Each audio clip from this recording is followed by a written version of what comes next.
This is the first rotary engine production car since the legendary Mazda RX-8 went out of production in 2012.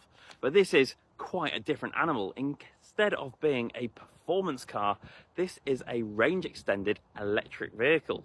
So the standard MX-30 is of course a battery electric vehicle, but the rotary engine used here is used to produce electricity to make you go a bit further. So this has a 830cc single rotor rotary engine under the bonnet connected directly to an electric motor.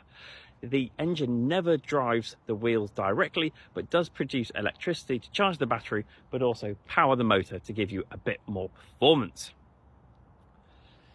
I have to say, having driven this quite a bit now, although it's got a relatively small battery of 17.8 kilowatt hours, you should at least get a good amount of electric vehicle driving, but it doesn't seem to be that way. The official range is only 53 miles, but the engine seems to be on all the time, and it also seems to be quite thirsty.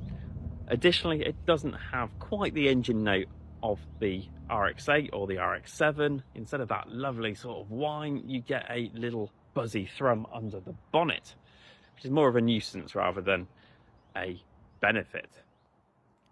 One thing it does share with the RX-8 though, again, not the same benefit or effect as the RX-8, is the barn style door. Like the RX-8, you can only open the rear doors with the front door open, but unlike the RX-8, instead of giving you loads of access to get into the back, it's actually rather difficult to get back there, and you don't have a lot of space when you do. And you probably also noticed another commonality with the Mazda RX-8, which is oil consumption.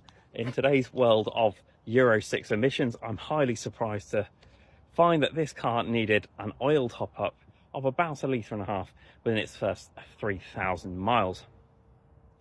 Although the handbook does say that could be quite normal. So it seems that this doesn't really give you the same thrill or excitement of Mazda's previous rotary engine models. But what do you think? Is it a car for the future and a celebration to have the rotary engine back, or is it a bit of a gimmick in a car that's not particularly exciting?